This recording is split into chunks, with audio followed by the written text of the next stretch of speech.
Oke, berjumpa lagi dengan saya, Ridha Siswarna Najid, dosen pembimbing Pak Rengga Semara, Politeknik Elektronika Negeri Surabaya. Kali ini kita akan membahas tentang data mining.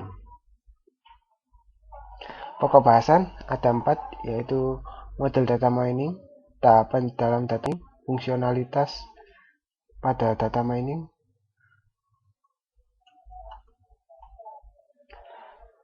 teknik-teknik data mining. Tujuan kita harapannya dapat memahami pemodelan data mining, memahami setiap tahapan dalam data mining, memahami fungsionalitas dalam data mining, lalu memahami beberapa teknik yang digunakan dalam data mining. Pendahuluan. Data mining merupakan salah satu cabang ilmu komputer yang relatif baru. Sampai sekarang masih diperdebatkan tempat data mining di bidang ilmu di mana. Dikarenakan data mining menyangkut database, kecerdasan buatan, statistik, dan sebagainya.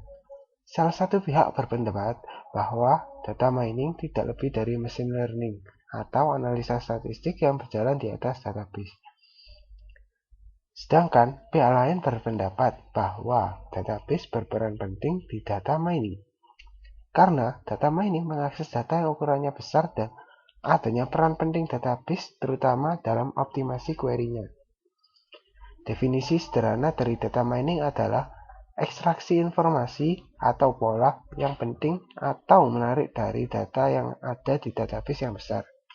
Dalam jurnal ilmiah, data mining juga dikenal dengan nama Knowledge Discovery in Databases atau KDD. Latar belakang. Kehadiran data mining dilatar belakangi dengan problema data explosion yang dialami akhir-akhir ini, di mana banyak organisasi telah mengumpulkan data sekian tahun lamanya. Data pembelian, data penjualan, data nasabah, data transaksi, dan sebagainya. Hampir semua data tersebut dimasukkan dengan menggunakan aplikasi komputer yang digunakan untuk menangani transaksi sehari-hari, yang kebanyakan merupakan OLTP, Online Transaction Processing. Model data mining. Dalam perkembangan teknologi data mining, terdapat model atau mode yang digunakan untuk melakukan proses penggalian informasi terhadap data-data yang ada. Menurut IBM model, data mining dapat dibagi menjadi 2 bagian, yaitu verification model dan discovery model. Pertama, kita akan membahas tentang verification model. Model ini menggunakan perkiraan atau hipotesis dari pengguna dan melakukan tes terhadap perkiraan yang diambil sebelumnya dengan menggunakan data-data yang ada. Penekanan terhadap model ini adalah terletak pada user yang bertanggung jawab terhadap penyusunan perkiraan atau hipotesis dan permasalahan pada data untuk meniadakan atau menegaskan hasil perkiraan yang diambil. Lalu kita akan bahas tentang discovery model. Model ini berbeda dengan verification model, di mana pada model ini sistem secara langsung menemukan informasi-informasi penting yang tersembunyi dalam suatu data yang besar. Data-data yang ada kemudian dipilah-pilah untuk menemukan suatu pola, tren yang ada, dan keadaan umum pada saat itu tanpa adanya campur tangan dan tuntunan dari pengguna. Hasil temuan ini menyatakan fakta-fakta yang ada dalam data-data yang ditemukan dalam waktu yang sesingkat mungkin. Sebagai contoh, misalkan sebuah bank ingin menemukan kelompok-kelompok pelanggan yang dapat dijadikan target suatu produk yang akan dikeluarkan. Kebutuhan dan tantangan dalam data mining. Hal-hal yang harus diperhatikan pada data mining adalah sebagai berikut. Pertama, penanganan berbagai tipe data. Lalu, efisiensi dari algoritma data mining. Lalu ada juga kegunaan, kepastian, dan keakuratan hasil. Lalu yang keempat, ekspresi terhadap berbagai jenis hasil. Yang kelima, memperoleh informasi dari sumber-sumber data yang berbeda. Dan proteksi dan keamanan data. Berikut ini adalah tahapan-tahapan dalam data mining. Yang pertama, dari datanya ya, itu diseleksi mana yang termasuk target datanya. Lalu masuk ke preprocessing data, lalu masuk ke transformasi data. Nah, lalu menggunakan data mining ditemukanlah pola-polanya, pola-pola data. Nah, setelah ditemukan pola-polanya, baru kita dapat menginterpretasikan dan mengevaluasinya. Tahapan dalam data mining.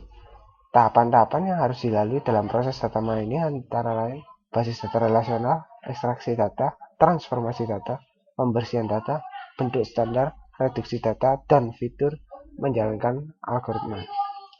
Fungsionalitas dalam data mining. Kebutuhan akan data mining semakin dirasakan dalam berbagai bidang. Data mining bersifat dependen terhadap aplikasi terkait. Ini berarti untuk aplikasi basis data yang berbeda, maka teknik data mining yang digunakannya mungkin juga akan berbeda. Hal ini dikarenakan terdapat kelebihan dan kekurangan dari masing-masing metode pencarian informasi. Sehingga kita harus menyesuaikan antara keperluan dan kebutuhan akan informasi dengan penerapan teknik pencarian yang akan digunakan. A. Mining Association Rule. Tugas utamanya adalah untuk menemukan suatu himpunan hubungan antar item dalam bentuk A1A, bla bla bla, sampai M. Begitu juga dengan B, di mana A for I 1 bla bla bla M, dan B seperti itu juga adalah himpunan atribut nilai dari sekumpulan data yang relevan dalam suatu basis data. Sebagai contoh, dari suatu himpunan data transaksi, seseorang mungkin menemukan suatu hubungan berikut, yaitu jika seorang pelanggan membeli selai, ia biasanya juga membeli roti dalam satu transaksi yang sama. Generalisasi, pencatatan, dan karakterisasi data multilevel. Salah satu aplikasi data mining dan analisa data yang paling sering digunakan dalam hubungannya dengan basis data sistem produksi adalah generalisasi dan pencatatan data, yang juga dikenal dengan beberapa nama lain seperti Online Analytical Processing atau OLAP, yang sebelum-sebelumnya kita pelajari OLAP. Basis data multidimensi, data cubes, abstraksi data, dan lain sebagainya. Generalisasi dan pencatatan data ini menampilkan karakteristik umum terhadap sekumpulan data yang dispesifikasikan oleh pemakai dalam basis data. Klasifikasi data. Aplikasi lain yang penting dari data mining adalah kemampuannya untuk melakukan proses klasifikasi pada suatu data dalam jumlah besar. Hal ini sering disebut mining classification rules.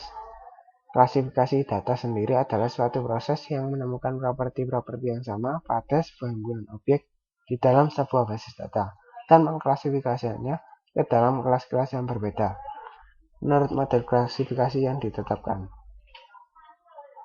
Pada dasarnya, clustering terhadap data adalah suatu proses untuk mengelompokkan sekumpulan data tanpa suatu atribut kelas yang telah didefinisikan sebelumnya.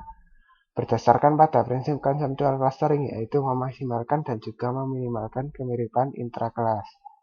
Proses untuk mengelompokkan secara fisik atau abstrak objek-objek ke dalam bentuk kelas-kelas atau objek-objek yang serupa disebut dengan clustering atau unsupervised classification.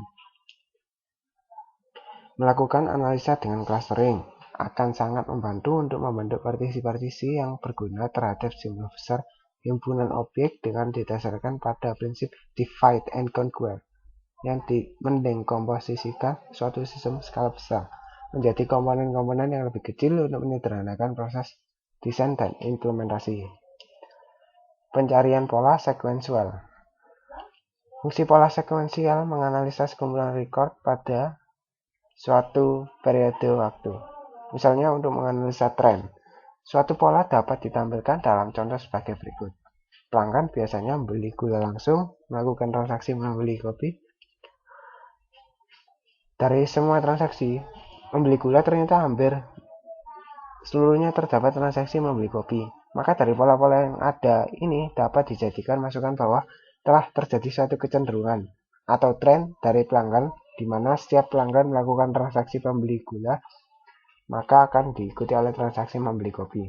Untuk itu, pihak manajemen dapat menempatkan letak item kopi dekat dengan item gula, sehingga memudahkan pelanggan untuk melakukan transaksi selanjutnya.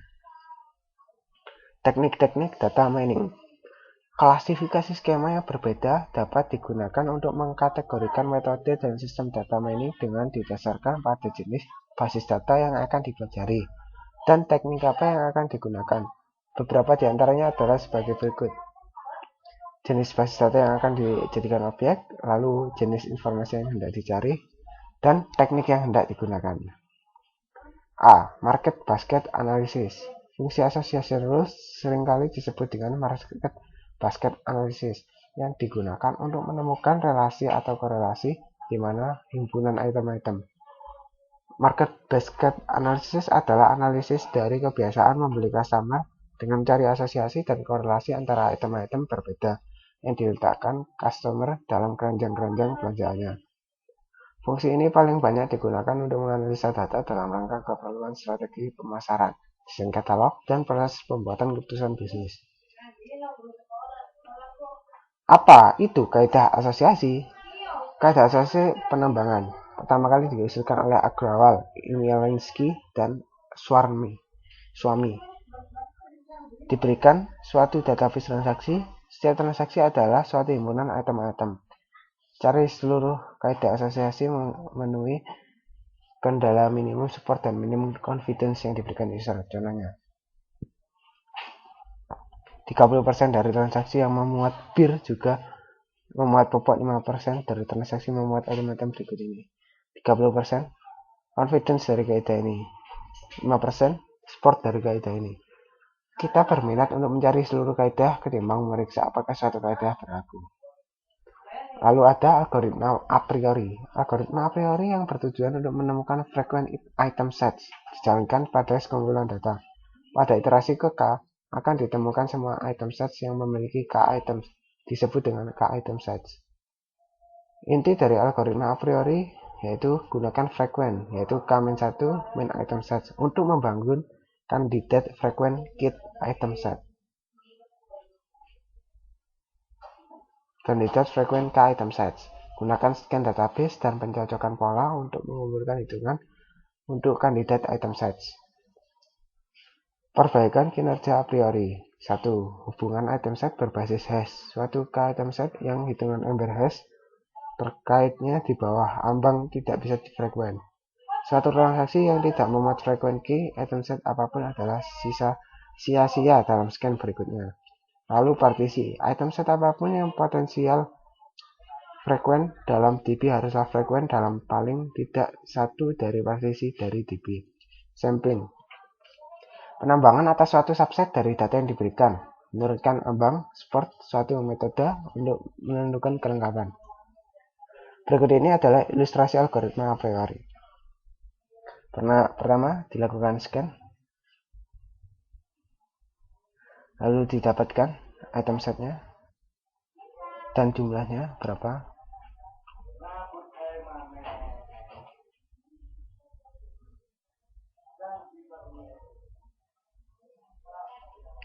Lalu ini D-nya diambil jadi seperti ini.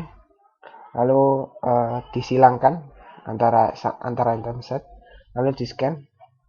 Nah, yang kecil dihilangkan. Setelah ketemu, lalu dikombinasikan ya. Setelah itu akan mendapatkan hasilnya. Sekarang kita masuk ke latihan soal. Apa perbedaan antara klasifikasi dan clustering? Klasifikasi data adalah suatu proses yang menemukan properti-properti yang sama pada sebuah himpunan objek di dalam sebuah basis data dan mengklasifikasikannya ke dalam kelas-kelas yang berbeda menurut model klasifikasi yang ditetapkan. Clustering terhadap data adalah suatu proses untuk mengelompokkan sekumpulan data tanpa suatu atribut kelas yang telah didefinisikan sebelumnya, berdasarkan pada prinsip konseptual clustering, yaitu memaksimalkan dan juga meminimalkan kemiripan intrakelas. Apa peranan visualisasi informasi dalam data mining? Untuk memberikan gambaran yang lebih jelas tentang macam-macam informasi yang dapat ditemukan dalam sekumpulan data. Definisikan support dan confidence untuk aturan asosiasi. Support menunjukkan frekuensi dari kaidah di dalam transaksi. Confidence menunjukkan presentasi dari transaksi yang memuat A yang juga memuat B. Jelaskan mengapa aturan asosiasi tidak dapat digunakan secara langsung untuk prediksi, tanpa analisis yang lebih lanjut atau domain pengetahuan. Jawab, karena aturan asosiasi mengcapture item atau kejadian dalam data berukuran besar yang berisi data transaksi.